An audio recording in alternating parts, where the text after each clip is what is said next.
I never thought the worst betrayal of my life would happen in a courthouse, especially not in front of my son. The morning light poured through the skylight of the county clerk's office, that soft, filtered Oregon sun that makes everything look more peaceful than it is, but inside the hallway everything felt hard and sterile. The tile beneath my boots clicked too loud, my palms wouldn't stop sweating, and Eli, my 9-year-old, held onto my hand like he knew more than he should have. I told him we wouldn't be long. I told him this was just paperwork. But I lied. I hadn't even made it past the front desk when I heard my father's voice, loud, deliberate, and sharp enough to slice through drywall. She used a veteran to get sympathy. My stomach dropped. My breath caught like a fist in my chest. The receptionist froze mid-sentence. Lana, my attorney and oldest friend, turned to me slowly. I didn't have to ask who he meant. There was only one veteran in this story, and only one person they thought would stoop that low. I glanced at Eli, who didn't look confused, just tired. This wasn't his first taste of family drama. He squeezed my fingers once like he was telling me to breathe. Let me back up. My name is Maren Keene. I'm 37. I work as a freelance architectural designer, nothing glamorous, just zoning layouts and land use assessments mostly. After my divorce, I moved back to rural Oregon with Eli to care for the only man in my life who never lied to me, my grandfather Elliot Keene. He was a Korean war vet civil engineer and the most stubbornly dignified man I've ever known. When his health started failing, no one else stepped up. Not my parents Roy and Meredith, who lived 2 towns over but claimed they were too busy. Not my brother Declan, who only called when he needed something notarized. So I packed my things, took Eli out of his magnet school, and moved us into the drafty old farmhouse my grandfather built by hand. We gave him baths. We managed his meds. Eli read to him every night. That house was not a burden, it was a promise. And now they were telling the court I manipulated a dying man into rewriting his will. The doors to the meeting room swung open.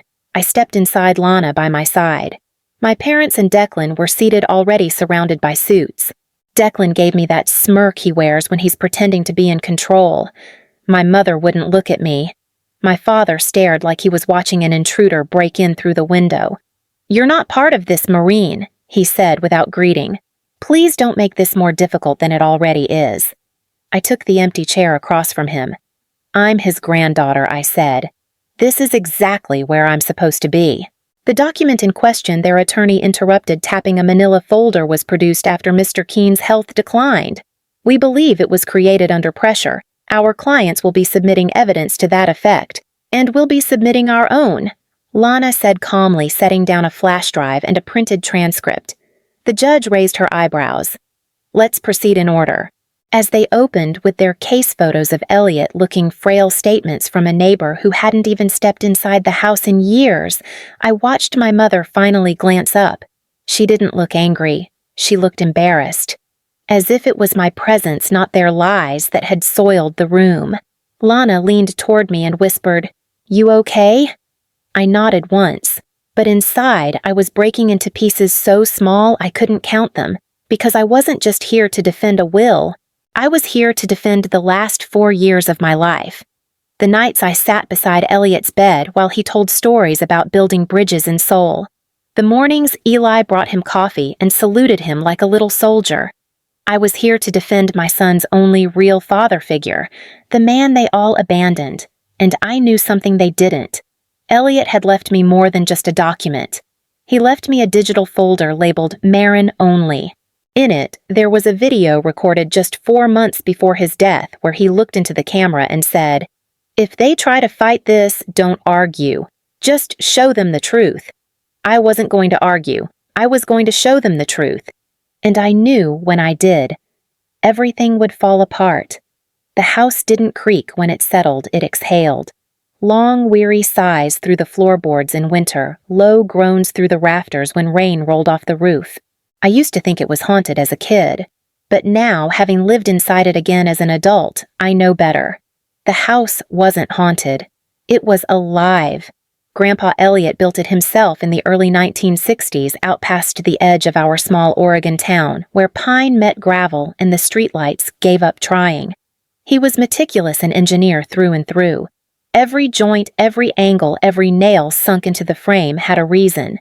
It was the kind of place that wasn't just built, it was meant to last, meant to hold things, like a granddaughter and her son who had nowhere else to go. We moved in during Eli's first year of elementary school after I left my ex-husband and finally admitted the city wasn't working for us. My parents told me it was a mistake, that I'd regret stepping backward in life into some caretaker role, but they didn't offer to help Grandpa either. And Declan, he hadn't even returned Elliot's birthday call in 3 years. So I packed up my drafting boards and Eli's Star Wars lunchbox and we came home, back to the house that raised me. It looked the same mostly. The stone chimney still leaned ever so slightly east. The front steps still made that hollow thunk when you hit the third one from the top. And Elliot still sat in the kitchen in his robe by 6 a.m., sipping black coffee and pretending not to wait for company. At first, it was just basic stuff. Light chores, grocery runs, making sure he took his meds. Then came the oxygen tank. The memory slips. The night I found him trying to fix the toaster at 3 a.m. in his boxers, convinced he was late for his old construction shift. That night, I locked away every tool in the garage. He didn't argue. He trusted me. Quietly, completely. And in return, I gave him what I could dignity routine family. Eli gave him joy, too. The kind of joy that only comes from small, unexpected companionship. A boy who wanted to learn how to change a tire. A boy who brought a blanket and sat with him during Sunday football, even though he didn't understand the rules. It wasn't glamorous, but it was real. And I thought that meant something. Until this week when I learned how replaceable real becomes once money's on the line. I was looking for Eli's school immunization card when I found it. The USB drive. It was tucked in the back of the old cigar box Elliot kept in his desk drawer, the one he told me don't mess with just old junk. I'd gone through that drawer dozens of times, but somehow missed it before. Maybe he'd slipped it in there late after the last time I'd organized the files. Maybe he meant for me to find it only after he was gone. The label said simply, "For Marin." I plugged it into my laptop and stared at the contents. 3 files. One a scanned letter with a notarized seal. One a PDF labeled Keen Will Rev 3 signed, and the last a video. My hands shook before I even clicked anything.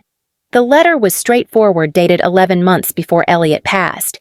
It revoked the prior will and stated that all assets, including the house vehicle and remaining bank holdings, were to be passed to me and my son for their years of personal care, love, and loyalty. It was signed, witnessed, and legally sound. The PDF matched. The new will, clean, precise. No ambiguity. And the video? I didn't watch it yet. I couldn't. Not then. Not while my parents were gathering lawyers to pretend that Elliot didn't know what he was doing, that I coerced him, that I used my son and his love for a grandfather to stage some elaborate emotional con. They could lie to the court. They could lie to themselves. But I had the truth in my hands, and I wasn't afraid to use it. The will reading took place in a cramped, beige-paneled office above the old bank downtown. The kind of space that hadn't changed since the 1980s filing cabinets with rusting labels, a dusty ceiling fan turning slower than it should, and a receptionist who offered coffee but forgot the cream. The whole thing felt staged and stiff like a poorly lit high school play. I showed up 10 minutes early with a copy of Elliot's revised will in my bag and Eli's sketchbook in my hands. He wasn't with me this time. I'd left him with my friend Rachel for the afternoon. I didn't want him anywhere near what I knew was coming. Declan was already there, legs crossed, scrolling through his phone like this was some sort of lunch meeting. His suit was too sharp for the occasion. The watch on his wrist probably cost more than my rent. But the way he kept glancing at me without saying a word told me he wasn't as relaxed as he looked. My parents walked in just as the estate attorney, Mr. Gentry, began clearing his throat. Meredith's hair was perfectly set, not a strand out of place. Dad looked stern but hollow, like he hadn't slept, or like he had, and it didn't help. They didn't acknowledge me. Not even a nod. "Thank you all for coming," Gentry began unfolding a thick stack of papers.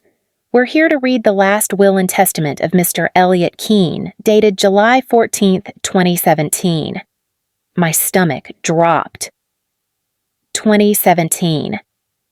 That was before I moved in, before Eli and I returned, before the nights of soup and pills and stories about the war, before I knew the names of all his medications by heart. I sat up straighter. Gentry read it out in full. The house and the land would be sold, proceeds split evenly between Roy Meredith and Declan. The old truck to Declan.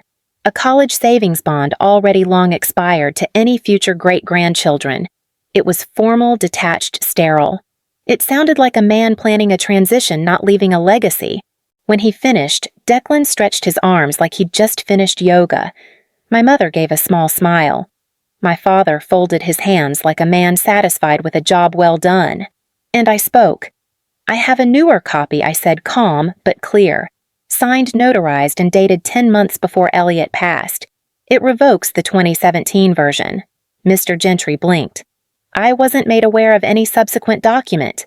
I have it with me, I said, pulling the manila folder from my bag and sliding it across the table. Declan didn't even look. It's fake, he said flatly. She doctored it. You haven't seen it? I replied. I don't need to, he said. You were living with him. You had access to his files, his accounts. Who's to say you didn't? Guide his hand. My fingers clenched against the armrest of my chair. Then, my mother turned to me. Her voice was soft, almost kind. Marin, she said, like she was saying my name for the first time in years. Your grandfather wasn't thinking clearly by then. You know that. I looked her dead in the eye. He knew exactly what he was doing. And you knew exactly what you were avoiding. Gentry coughed awkwardly. I'll need to verify this with the court and determine if the new document supersedes the previous will. In the meantime, the estate will remain in probate.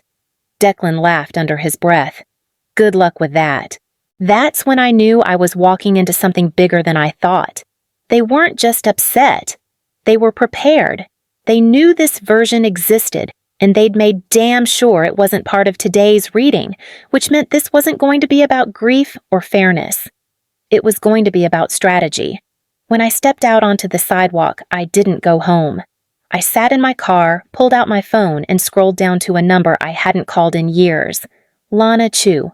We met in college freshman year intro to civil law.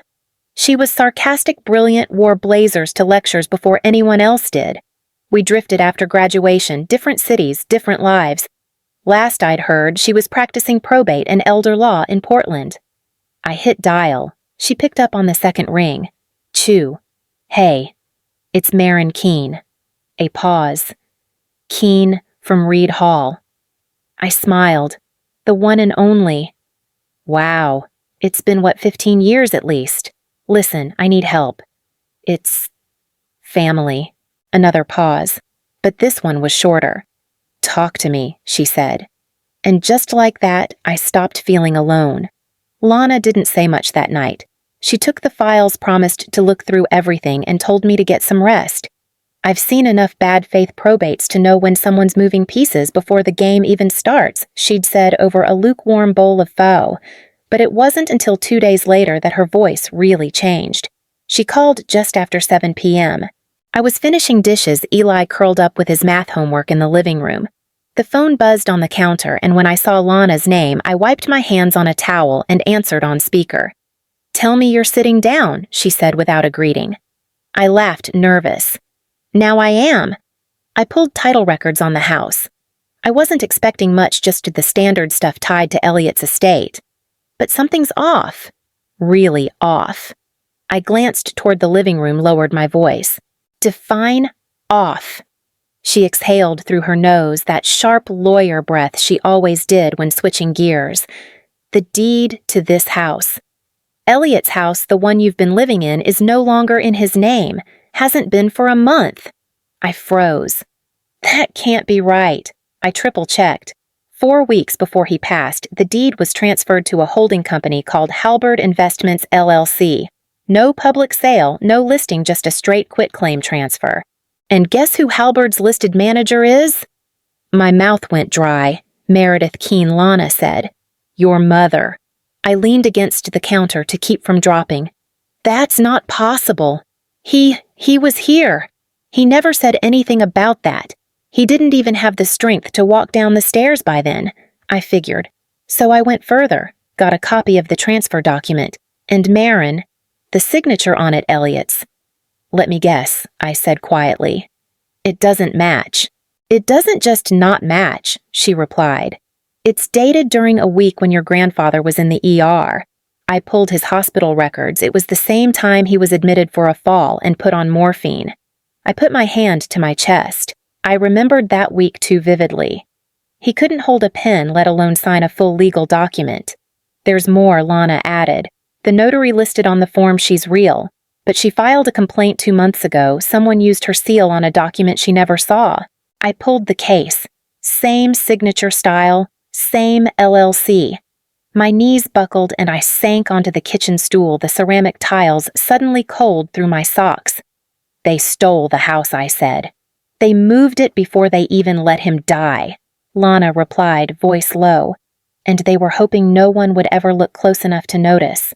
I stared out the window at the porch light glowing across the gravel. This house, this home, wasn't just real estate. It was where Eli learned to ride a bike, where Grandpa made him pancakes in the shape of Mickey Mouse ears, where we planted marigolds after the frost. It was where I rebuilt our lives from nothing, and they had erased it on paper like we didn't exist. Okay, I said finally, my voice flat. What do? We go slow. Smart.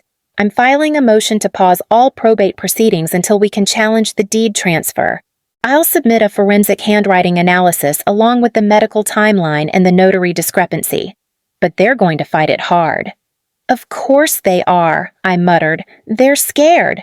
You're not just a sentimental threat, now you're a legal one. And from the looks of this, they were hiding a lot more than just a will. Outside, the wind picked up. The old trees along the fence line rattled against the dark. I glanced over at Eli, still scribbling away, the tip of his tongue peeking out as he calculated fractions like it was life or death. They think I used him, I said quietly. What, Grandpa? That I manipulated a sick old man into giving me everything. That I played him for sympathy because he was a veteran. Lana didn't answer right away. When she did, her voice was firmer than before. Let them talk. You've got the receipts, Maureen, and I've got the bar license. This isn't about what they say. It's about what we can prove. For the first time in weeks, I let myself exhale. Because now I knew. They weren't protecting Grandpa's memory. They were protecting a lie. I hadn't looked through the rest of the USB since finding the revised will. Between court prep, Eli's school schedule, and my own unraveling sense of reality, it had become just another to-do item floating in the margins of my life. But that night, long after Eli had gone to bed and I'd stared blankly at half a rerun of some baking show, I opened my laptop and clicked through the folders again. There it was. A folder buried deep under system backups and old tax documents labeled in all caps, private only. Marin. My breath caught. Inside were 2 files. One was a scanned copy of a letter I'd already seen, a short typed message from Grandpa to the estate lawyer instructing them to prepare a new deed and testament. The second was a video file. MP4, dated 7 months before he passed. I hesitated. The room felt too quiet all of a sudden. I turned down the lights, grabbed the blanket from the couch, and pressed play. The frame was steady, propped on the edge of his desk. The sun was coming in warm through the window behind him, casting golden stripes across the back wall. Grandpa was sitting in his chair wearing that same faded navy cardigan he always reached for when the house got drafty. His hands were folded in front of him. His eyes were clear. No morphine, no confusion. Just Elliot Keene, fully present. If you're watching this, he began. Then something's gone sideways. He gave a small dry chuckle, the kind he used to make after finishing a crossword puzzle. I've asked Mr. Barnes to keep this file secure until after my passing. I don't know if this'll hold up in court, but I want it on record. I want her to hear it from me. He leaned forward. The camera picked up the creak in his shoulder. Marin showed up, when no one else did. She took care of this place, and me and that boy of hers like we were her own. And let me tell you, there were days I couldn't tell who was saving who. My throat tightened. I pressed a fist to my lips. She never asked for a dime, never demanded anything, just did what was right. So if you're wondering why the will was changed, why the house and the savings go to her, and that grandson of mine, now you know. It's because they earned it. With quiet dignity. With presence. He took a breath. His voice wavered slightly, but steadied again. Roy and Meredith are my children. I love them, but they've been absent for years physically, emotionally. Declan, I haven't seen him since Eli was still in diapers, and I don't blame them for living their lives. But this house, this land, it belongs to the ones who stayed. Then came the pause. The one that always came when Grandpa was about to say something heavier than the room could carry. I know there will be talk, maybe even fighting. I know what they'll say about Marin, that she manipulated me, that I was confused. Let 'em talk. My mind's clearer than it's been in months. And if any judge wants proof, tell them to call the VA therapist I've been seeing every week for 2 years. They'll vouch for me. I'm not crazy. The camera shook slightly as he shifted forward. He looked directly into the lens. They'll try to erase her. Don't let them. The video ended there. No goodbye. Just a quiet fade into silence. I sat frozen for a long time. Not crying, not moving, just stunned. Because now I wasn't angry at the forged documents or the stolen deed. I was furious at the deeper crime. They didn't just try to steal a house. They tried to erase a choice, a voice, a man. They wanted to rewrite the story of his final years, turn them into some half-lucid muddle, conveniently forgettable and legally dismissible. They wanted to make me look like a vulture. And worse, they were counting on no one ever finding this.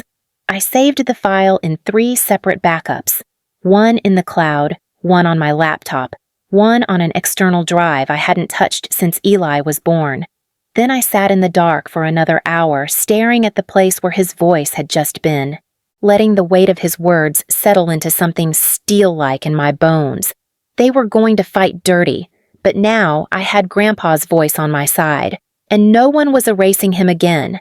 The kitchen table had become a war desk, legal pads stacked beside Lana's laptop, a thumb drive labeled Keen V. Keen balanced on the coaster where my coffee mug used to live. I hadn't eaten a real meal in 2 days, not unless you count Eli's leftover toaster waffles and 3 spoonfuls of peanut butter, but the adrenaline of what we were building kept me moving. Lana sat across from me, sleeves rolled up hair pulled into a quick bun, eyes flicking between her screen and a pile of scanned signatures she'd printed and spread out like cards in a losing hand. These 2 are 3 months apart, supposedly both from Elliot, she said, tapping one. But the pressure points in the E's are completely different. This one's smoother, almost lazy. The other looks like someone was trying too hard. She didn't have to say it. I could see it too. And then there's this, she added, flipping to another document. The metadata from the deed transfer file was created on a Friday, signed and notarized the same day, but the notary's official schedule shows she was out of state that week. So it's fabricated, I asked. Worse, it's orchestrated. She leaned back and cracked her neck. They didn't even try to be subtle. That makes them either desperate or stupid. Maybe both. I didn't say anything for a while. Just stared at the grain in the wood beneath the legal folder, the one with my name typed clean and clinical in the corner. Marin Keen, respondent. Hey. Lana's voice softened. You okay? I nodded, but it was a lie. My hands were cold even though the room was warm. My stomach was tight with that same knot I used to feel when Eli had the flu and I was waiting for test results. I'm just tired of proving I belong here, I said finally. In a house I bathed my grandfather in a kitchen I cooked for him in. They left. I stayed. But I'm still the one they treat like an intruder. Lana reached across the table and squeezed my hand. You're not the one on trial, Maureen. They are. The next day, the letter arrived. It came by courier, an actual man in a pressed gray suit holding a manila envelope like it was radioactive. He didn't smile. Just confirmed my name, handed over the envelope, and left without a word. I opened it standing barefoot on the porch. 3 pages thick legal language all dressed up with tone and threat. Cease and desist. Immediate vacancy demanded. Subject is occupying private property under false pretenses. They were accusing me of trespassing in the home my grandfather had left me. The home I'd nursed him in. The same house my name had been printed on in Elliot's own words. I scanned to the bottom. Signed not by my parents, but their attorney Vera Gant Probate and Property Litigation, a name I hadn't heard since college but instantly recognized. She was the woman who once sued her own uncle over a backyard easement. Aggressive, sharp, known in probate circles for scorched earth tactics and zero tolerance for sentiment. Lana came over within the hour. She read the letter, then read it again this time, muttering legal jargon under her breath like a priest reciting a prayer backwards. "They're trying to rattle you," she finally said.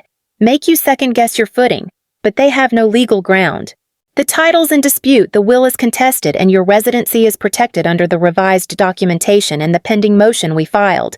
But if the sheriff shows up with an order, they won't," Lana interrupted. "Not without a ruling, and by then we'll be the ones asking the court for enforcement." Still, I slept with the chain lock on that night, and the night after. I double-checked the curtains, parked the car in the garage instead of the driveway. I didn't know what scared me more, the idea of losing the house or the quiet truth that maybe my family wasn't just greedy. Maybe they were cruel. Eli felt it too. He didn't say much, but he clung tighter when I tucked him in. Asked questions like, "Are we going to have to move again? And did Grandma used to like me?" I didn't have good answers, so I just kissed his forehead and said, "I'm not going anywhere without you. Ever." Later that night, Lana and I finished compiling the folder we'd bring to court. Inside the video testimony forensic signature reports timeline of Elliot's medical condition metadata screenshots, notary affidavits, and a copy of the cease and desist, because intimidation was just as telling as forgery. Lana labeled the file Exhibit a full contestation packet. Before she left, she turned to me at the door. "They want a fight, Marin. They think you'll fold because you're the quiet one, the caretaker, the single mom. But they're forgetting something. What's that? You're the only one in this whole mess who actually showed up. And courts. They notice who shows up." I nodded slowly, and for the first time in weeks, I let myself believe that showing up might finally be enough. Courtrooms always look quieter on TV, but sitting there in the too cold air beneath the humming fluorescents, and the flag that drooped slightly behind the bench, it felt more like a waiting room for a verdict no one wanted to name. My hands rested on my lap, fingers clenched around each other, nails pressing crescents into skin. My father took the stand before I was even fully braced for it. He wore the same charcoal suit I remembered from my high school graduation, the one he pulled out for events that mattered, even if the people in them didn't. His tie was patriotic.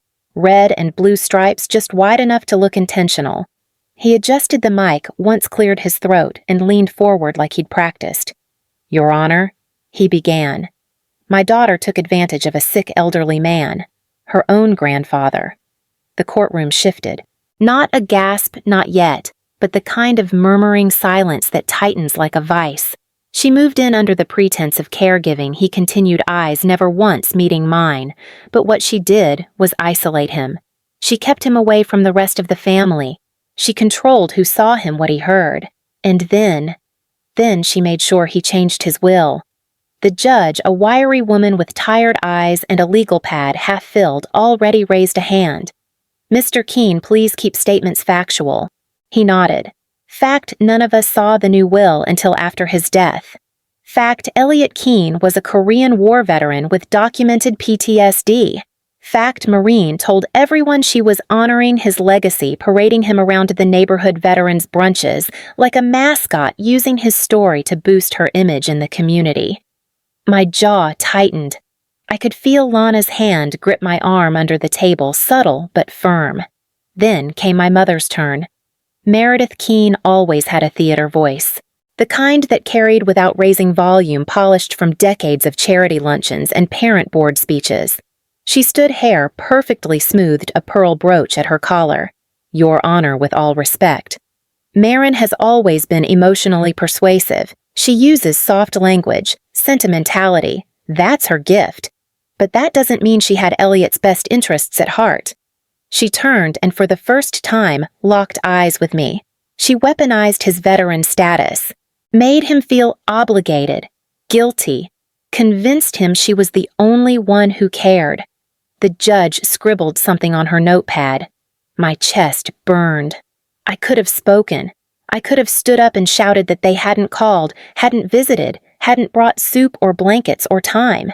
That Eli had sat beside Grandpa every night, reading old engineering magazines out loud while I changed dressings and scheduled his meds.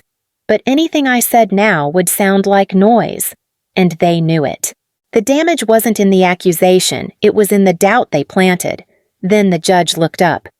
I will say, she said carefully, that the sudden emergence of a revised will coupled with the caretaking arrangement and the familial breakdown does raise questions, especially when dealing with elderly individuals with service-related mental health records. Lana stood. Your Honor, if I may. The judge gave a short nod.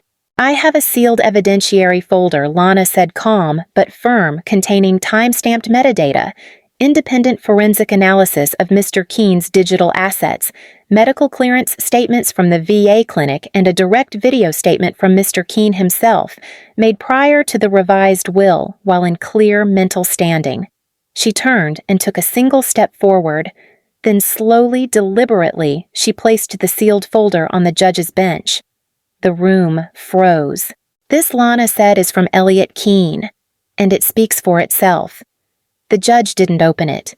Not yet. She simply looked at the envelope, then at us. We'll reconvene tomorrow morning. 9 a.m. Sharp. Gavel slammed, papers shuffled, chairs scraped tile. But no one said a word. And for the first time I watched my father's face falter. My mother gripped her purse too tightly, and my brother Declan refused to look at me at all. The courtroom was colder than the day before. Or maybe it was just me, my nerves dulling my skin, making everything feel distant and sharp at once. I sat beside Lana, her hand resting on a yellow legal pad covered in confident, precise notes. I hadn't slept much. Eli had a nightmare about being locked out of our house, and I spent half the night sitting beside his bed, brushing the hair from his forehead and whispering that no one was taking anything from us. Now I watched the judge unseal the folder. She didn't rush. She peeled back the flap with care like it was something delicate or dangerous. Inside the top page bore Lana's cover memo, evidentiary submissions regarding the revised will of Elliot James Keene. She read silently, eyes flicking across the top sheets before pulling out the USB drive in its clear plastic sleeve. I'd like to view this now, she said, not asking.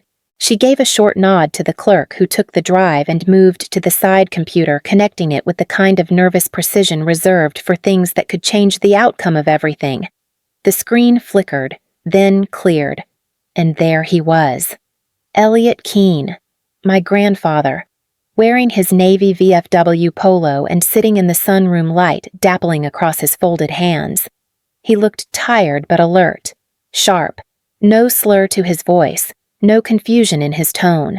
His eyes were clear steel gray like mine. If you're watching this, he began, it means I'm not around to say it to your face. So let me make it plain. I felt my heart clamp inside my chest.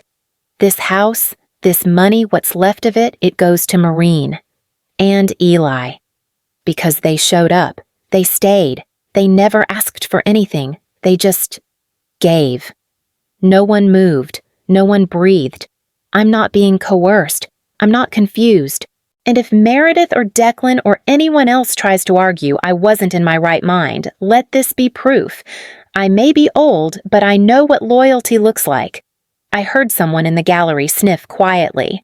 I asked Marin not to tell anyone about this video unless it was necessary. So if you're seeing it, I'm guessing the snakes have come out. He gave a dry, almost bitter smile. I hope it stings. The screen went black. The judge looked back down at the folder, silent. She flipped through the attached VA documentation next. Date stamped. Signed by Dr. Halloran Elliott's longtime physician. Mental capacity intact. Then came the revised will. Dated 2 weeks after the video. Signed, witnessed, digitally filed, and time verified. And then handwriting analysis. Lana had gone deep. 2 separate forensic reports. One confirming Elliot's signature, one disproving the signature on the property transfer that had placed the house in Halbert Investments' name. Last transaction trails. The judge picked up the stapled packet and scanned it, frowning slightly. Halbert Investments, she murmured, eyes narrowing. She looked to the gallery. Ms. Keene, she said sharply. My mother flinched. Yes, Your Honor. Your name appears in association with this LLC, correct? There was a beat of silence. Then Meredith said, I handle some of the financial administration. You're the registered agent on file. The judge interrupted and listed as primary manager, which means you oversaw the use of this entity to secure property belonging to Elliot Keene just weeks before his death in contradiction to the revised will and without full disclosure to the estate. The air seemed to fold in on itself. Then the judge's voice dropped. Clear the courtroom. Now. The bailiff straightened. All non-essential personnel please exit immediately. There was a rustle of disbelief, of nervous motion. People stood, some stumbled. Even the court reporter paused, unsure. But the judge's face made it clear this wasn't for debate. I didn't move. Neither did Lana. Across the aisle, my mother had gone ghost white. Her lips parted, but no sound came out. Declan's lawyer leaned in close, whispering something fast into his ear. His brows furrowed, then twitched. His hand gripped the edge of the bench. The judge spoke again, more quietly this time. We will be entering evidentiary review in chambers. Counsel, prepare your arguments. And Ms. Keene. She looked straight at me. Your grandfather's voice was compelling. Let's see what your family has to say in response. The courtroom emptied, but the silence it left behind was louder than anything I'd heard since this started. And as the heavy doors closed, I finally let out the breath I didn't realize I'd been holding. The folder had spoken. Now the walls were beginning to crack. Lana didn't say anything at first. Not after court, not on the drive back, not even as we sat across from each other in her tiny home office lit only by a desk lamp and the hum of her dual monitors. She just scrolled through spreadsheets, filings, corporate registries, her jaw tightening with each click. I sipped cold tea that had long since stopped pretending to be comforting and waited. I'd learned by now that when Lana went quiet, something ugly was surfacing. Finally, she leaned back in her chair. This was never just about your grandfather's house. I didn't speak, just watched her. She tapped her screen. Halbert Investments is one of 6 shell companies tied to a larger holding group. All of them registered out of the same P.O. box in Garden Springs. Guess who else is on 2 of the LLC filings? Don't say it. Your brother. And your mother. Different names, but same handwriting. Same email trail if you know where to look. My mouth was dry. What are they doing with them? Lana pulled up a map. It was color-coded blue pins, yellow markers, and a series of red circles clustered around the outer edge of town. Then I saw it, our street. Elliot's house, circled in red. There's a developer, she said. Wickham Properties. They've been quietly acquiring homes around the historic district, piece by piece. You know the town council's been trying to block any rezoning, right? Yeah, I said slowly. Because of the Veterans Memorial Corridor. Grandpa's house is part of that. Exactly. That's the crown jewel. No way to break the zoning protections without buying out the legacy properties, and yours was the last one standing. Or it would have been if Elliot hadn't revised his will. I blinked. So, they were going to sell the house to a developer. Without telling anyone, they were going to flip it through Halbert. Clean title. Big payout. My guess is the developer promised them a huge bonus for getting it done before the rezoning vote next quarter. It hit me like a wave, heavy sickening. They weren't just erasing me. They were erasing him. Lana nodded, face grim. Elliot wasn't just a retired engineer or a veteran. He was a legacy figure in that neighborhood. His presence gave it historical weight. They knew that. And they tried to turn him into a liability so they could cash him out. I stood pacing the small room. And the accusations, me manipulating him, me using his service to gain sympathy, that was them preemptively poisoning the well. Exactly, Lana said. They needed to discredit you, cast doubt on the will, and make it look like you exploited him. If they could paint you as unstable or opportunistic, they could argue that the original will dividing everything equally was the only fair one. I sat again, slower this time. And if they win, they won't Lana cut in. Not if I can help it. But you need to know what we're really up against. She swiveled her laptop around and pulled up a payment ledger. Large transfers, discrete accounts, each one tagged with memo lines like consultation or property services. But the dates matched perfectly with Elliot's last months alive and with Halberd's paperwork. They were already spending the money, she said. They thought the deal was done. The silence sat thick between us. Marin Lana said quietly, "This isn't a family squabble over an estate anymore. It's a cover-up. It's coordinated fraud. And it's real estate corruption. If this goes public..." I looked up. "Will it hurt Eli?" She paused. "I don't think they'll come after him. But they might come after you. Personally. Professionally." I exhaled slowly. "Then let them. I'm not handing over the home my son took his first steps in, or letting my grandfather's legacy be paved over for a shopping plaza." Lana nodded. "Good, because we're not walking away. But from now on, every step we take has to be airtight, clean, strategic." I gave a small, humorless laugh. That's how Grandpa would have wanted it. Lana's lips twitched at the corner.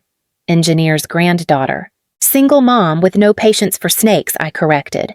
She reached for another folder. "Then, let's build your defense like a bridge. One steel beam at a time." And as I looked at the map again, red pins glowing like warning lights around the place I called home, I realized this wasn't about inheritance at all. This was about power, and I wasn't letting them take it. The deeper we dug, the more it stank. Lana and I split tasks like we were back in college cramming for finals, except this time the stakes weren't grades. They were land titles, federal codes, and what was left of my grandfather's legacy. We started with the renovation permits tied to Halberd Investments. Lana ran them through the county system while I scoured archived planning board minutes. What we found made my skin crawl. Permits filed for historical exterior upgrades on multiple properties Halberd had acquired. Except the renovations never happened. No scaffolding, no construction crews. Just forged inspection stamps and budget sheets showing tens of thousands spent on phantom labor. "That's fraud," I muttered. Lana nodded. "It's worse. These fake upgrades are being used to inflate property values on paper.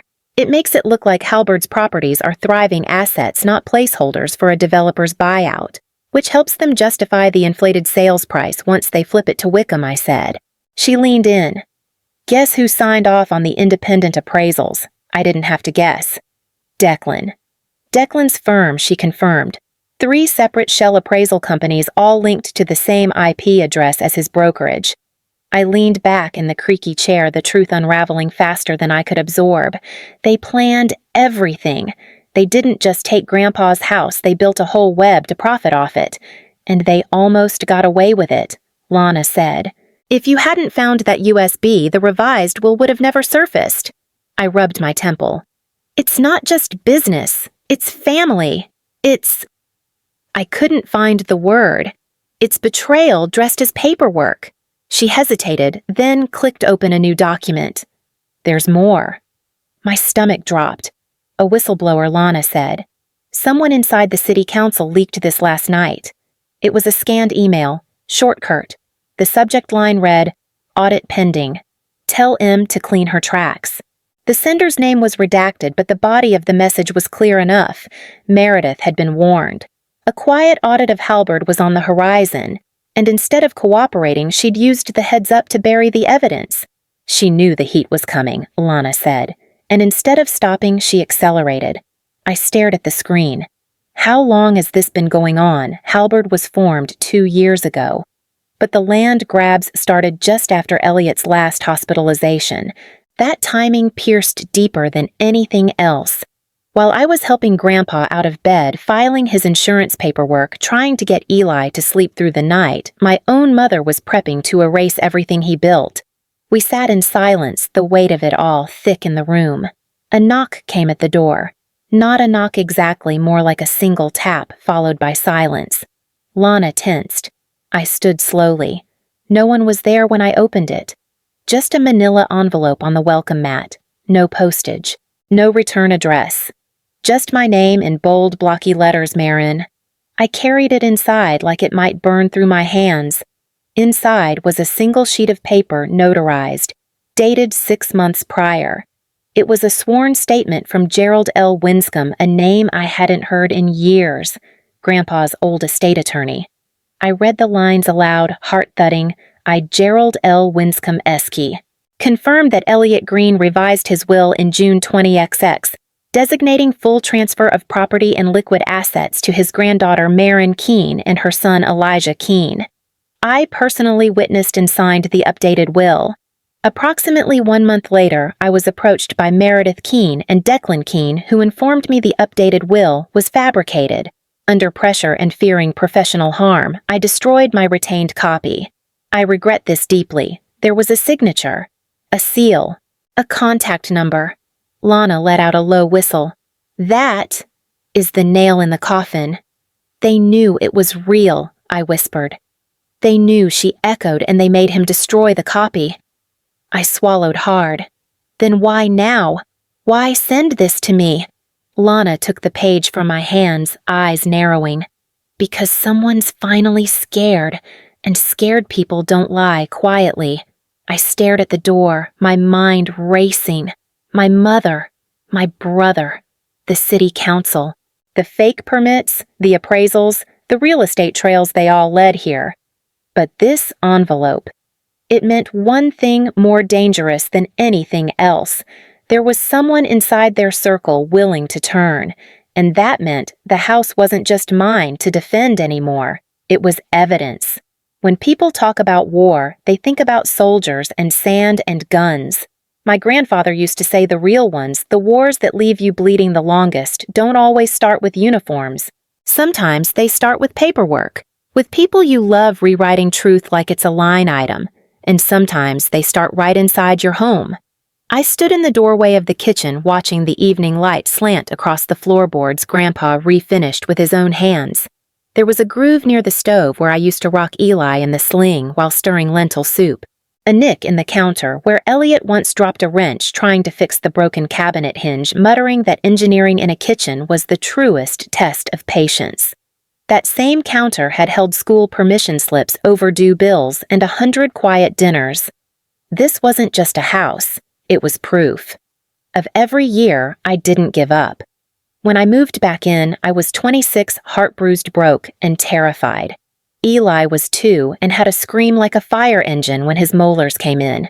His father had bailed before the birth left nothing behind but a muttered excuse and a name I scrubbed off every document I could. I showed up on Grandpa's porch in the rain, clutching Eli in one arm and my shame in the other. I never even had to knock. He opened the door, saw me drenched and shaking, and said only, "Let's get you dry."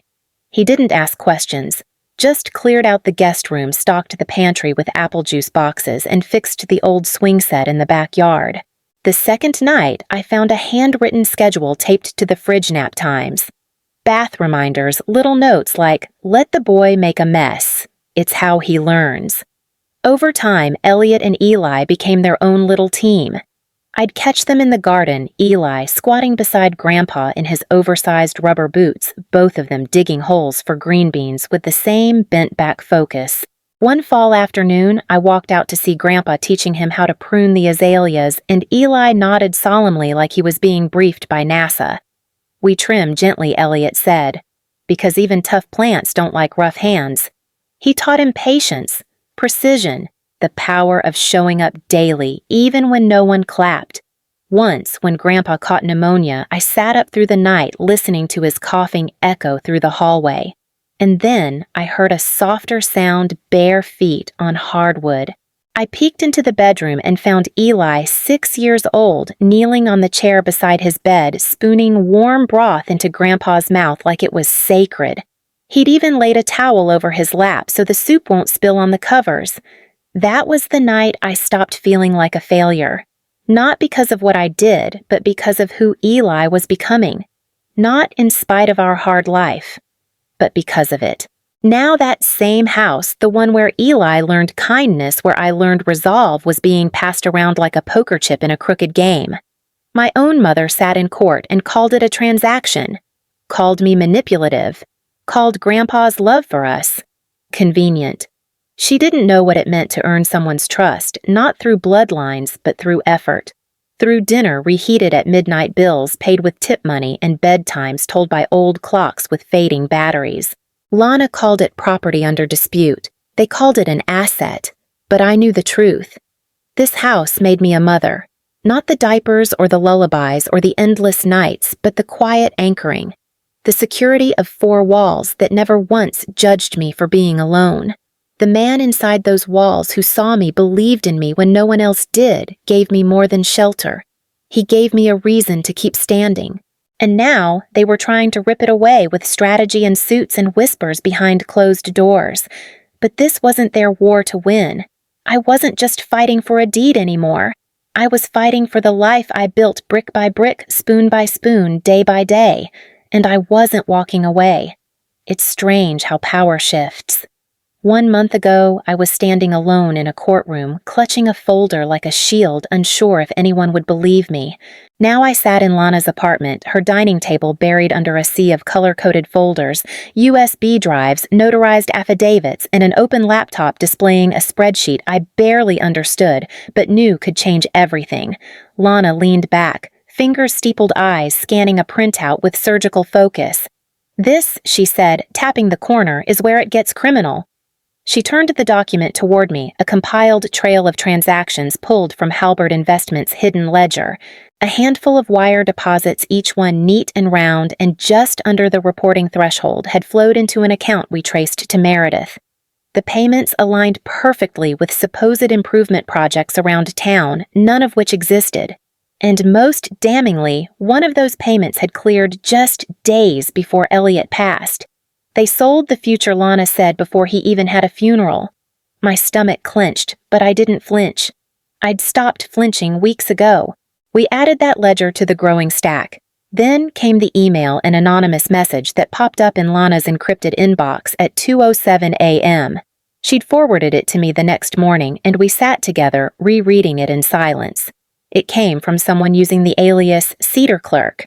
They identified themselves as a city records employee and described a pattern of irregular approvals processed late at night, always involving permits for historic homes, including Elliot's.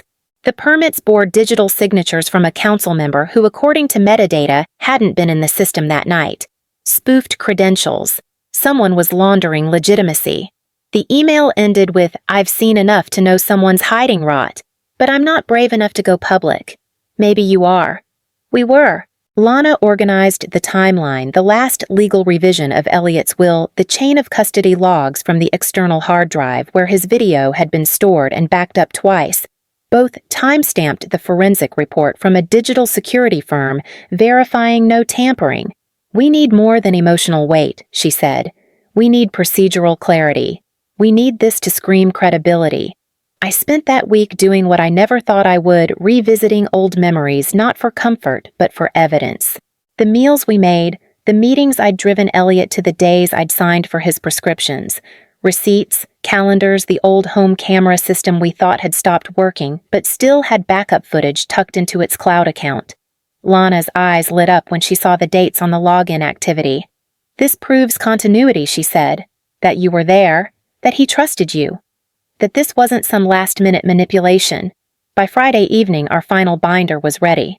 Chain of custody check. Metadata trail check. Independent analysis from 2 credentialed experts check. Real estate corruption pattern check. Anonymous whistleblower alert with traceable origin check. And a final affidavit from Elliot's former lawyer whose conscience had finally overcome his fear. We didn't include the original email with his signature line, but the scanned, notarized statement was there. They knew the updated will existed. They pressured me to lose my copy. I regret complying. Lana closed the binder with a soft thud. This isn't just a probate case anymore. It's fraud. It's conspiracy. It's state level. She had already drafted the petition.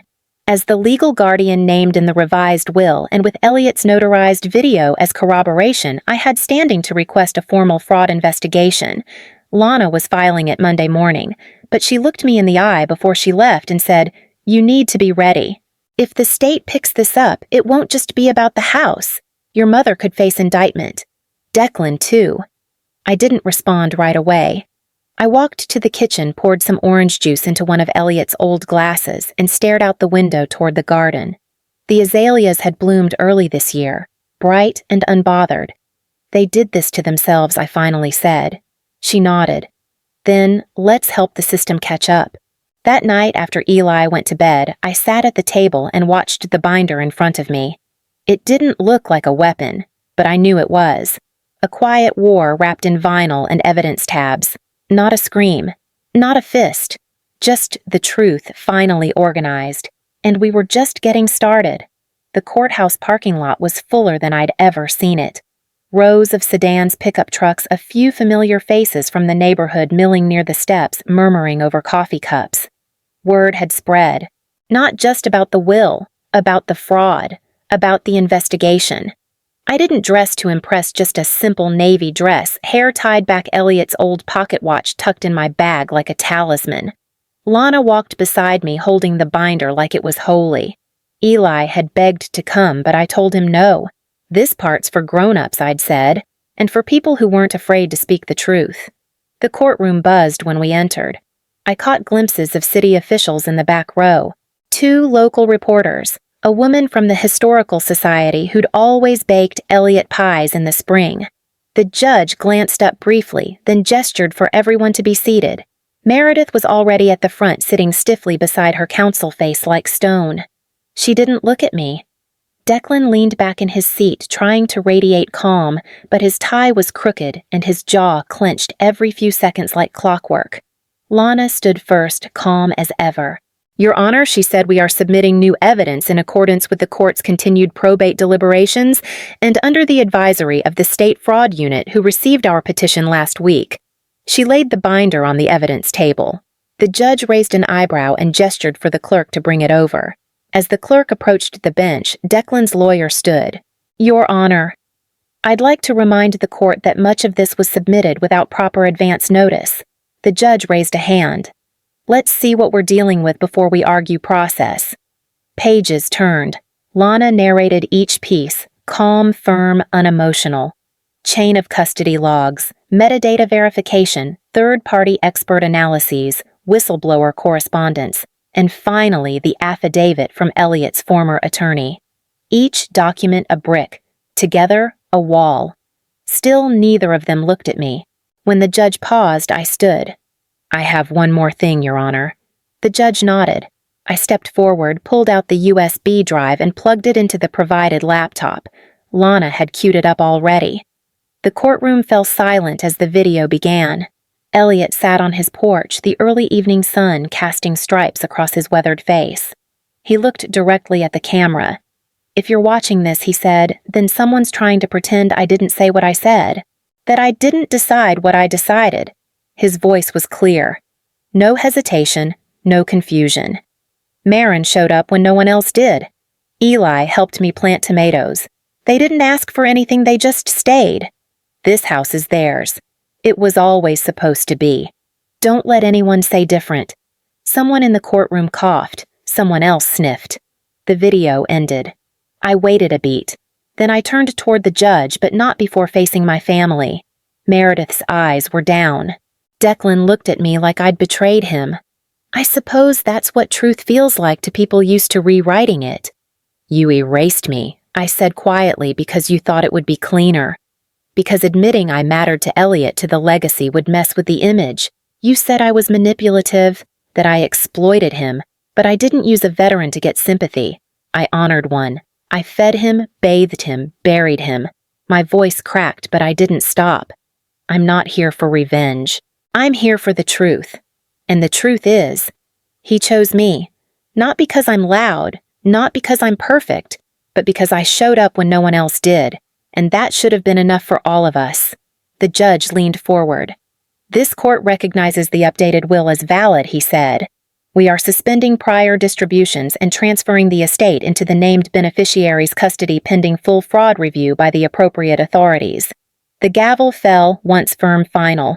Declan stood abruptly. "It was a misunderstanding," he barked. Meredith flinched. The judge didn't even look up. Court adjourned.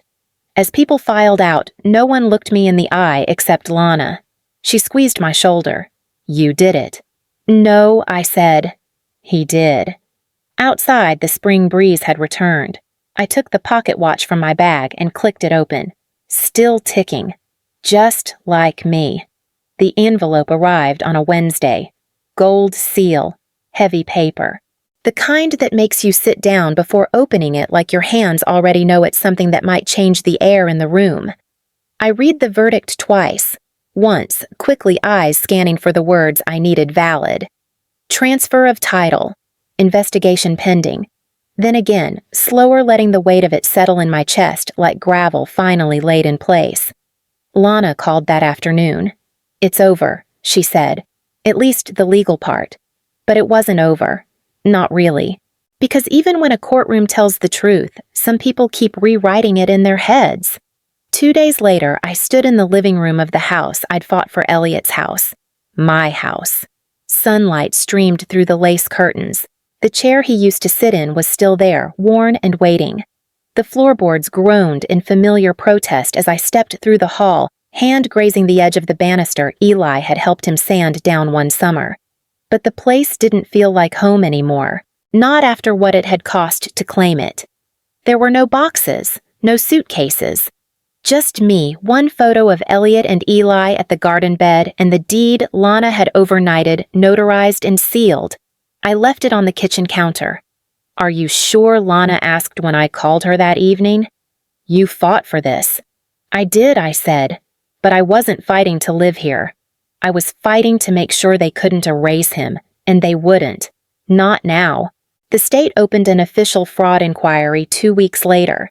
Meredith's attorney issued a no comment. Declan took down his real estate website overnight. City Council announced an audit. And quietly, without a press release, the zoning proposal that would have gutted the historical district was withdrawn. But that wasn't enough. I didn't want a house. I wanted something that mattered. Something that echoed the man who taught me integrity wasn't about winning, it was about staying when everyone else left. The land had value. More than money. More than a plaque. So I sold the house. Not to a developer. Not for profit. I called in every contact I had, veterans groups, nonprofits, a few community leaders who remembered Elliot not as a decorated veteran, but as the guy who repaired their porch steps for free, who ran the food drive on snowy weekends. We filed the paperwork under a new foundation. I used every cent I had from the inheritance. Lana helped draft the legal structure. Eli painted the first welcome sign by hand. And 1 year later, we opened the doors. The Keene Center for Veterans and Families stood on the same lot. The porch was new, but it faced the same sunrise. There were 3 bedrooms upstairs for transitional housing, a community kitchen, counseling offices, a child care room, and a garden out back with tomatoes already sprouting. The day of the dedication, I stood by the bronze plaque embedded near the gate. It was simple, just a name, a set of dates, and one line beneath it. He showed up when it mattered. Eli tugged at my hand. "Is it weird?" he asked. "To give it away?" "No," I said.